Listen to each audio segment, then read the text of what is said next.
అమరావతిలో వైసీపీ నేత అంబటి రాంబాబు మాట్లాడుతున్నారు. లైవ్ చూద్దాం. విస్తీర్ణం కలిగింది. కేవలం 20,000 కోట్లతో మావిగన్ని పూర్తిగా అభివృద్ధి చేయొచ్చు. ఎందుకంటే ఆల్రెడీ ఇన్ఫ్రాస్ట్రక్చర్ ఉంది, ఆల్రెడీ బిల్డింగ్స్ ఉన్నాయి, ఆల్రెడీ రోడ్లు ఉన్నాయి, కొత్తగా నిర్మించాల్సిన అవసరం లేదు, ఎక్స్టెండ్ చేసుకుంటూ వెళ్ళొచ్చు.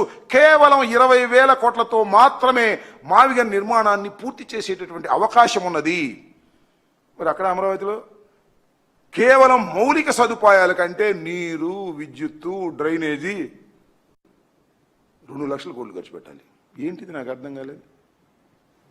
ఆర్థికంగా చితికిపోతున్నటువంటి రాష్ట్రానికి ఇంత భారం అవసరమా అనేది ఆలోచించుకోవాల్సిన అవసరం ఉంది. అలాగే 3 జిల్లాలతో కూడిన డైనమిక్ పవర్ హౌస్ ఇది. 3 జిల్లాలతో కూడుకుంది.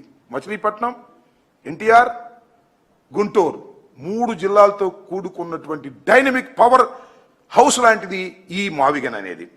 అదేంటి ఒక చిన్న ప్రాంతం ఇప్పుడే కాస్త అభివృద్ధి చెందించాలని ప్రయత్నం చేస్తున్నటువంటి ప్రాంతం. 60 లక్షల జనాభా ఉన్న విస్తృత కారిడార్ ఇది. మొత్తం మావిగన్ అనేది మేము చెప్పిన మావిగన్ 60 లక్షల జనాభా ఉన్నటువంటి విస్తృతమైన కారిడార్. అక్కడ ఎంత ఉందండి? ప్రజలు పరిమితమైన ప్రజలు.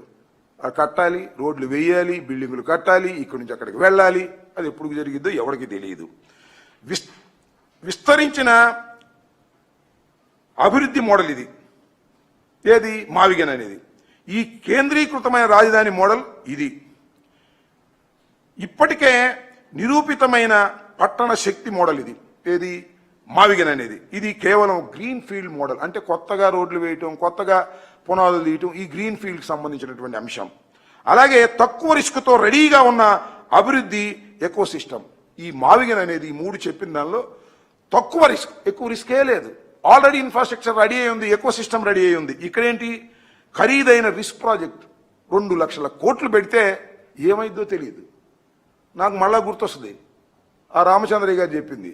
ఈ దేశం అనేది ప్రపంచంలో ఎక్కడా కూడా పట్టణంలో నీళ్లు తోడి నదిలో పోసిన సందర్భాలు లేవంట.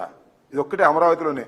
పట్టణంలో నీళ్లు తోడి నదిలో పోయాలి, నదిలో నుంచి నీళ్లు వచ్చి దీనిలో పట్టం కాదు, దీనిలోంచి దోసి దానిలో తోయాలి. అంటే అంత లోతట్టు ప్రాంతాన్ని చంద్రబాబు నాయుడు గారు ఎన్నుకున్నారు.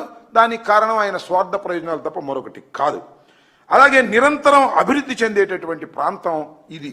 ఇదేంటి? భవిష్యత్తు వాగ్దానం. భవిష్యత్తులో అభివృద్ధి చెందుతునేటువంటి భావన కలిగించేటటువంటి ఒక ఊహ తప్ప అభివృద్ధి చెందుతుందో లేదో తెలియనటువంటి గందరగోళమైనటువంటి పరిస్థితులు.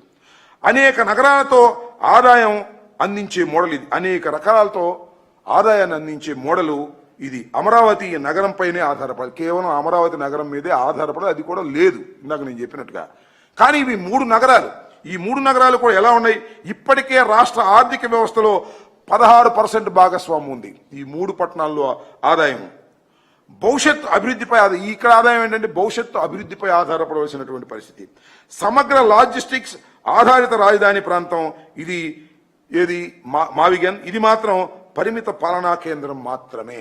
ఇంత డిఫరెన్స్ ఉందనేది ఈ విషయాన్ని నేను చెప్పదలుచుకున్నాను. కాబట్టి మావిగన్ అనేటువంటి ఒక ఆలోచన ఒక అద్భుతమైనటువంటి ఆలోచన. చాలా దురదృష్టం ఏంటంటే 2014లో రాష్ట్రం విడిపోయింది.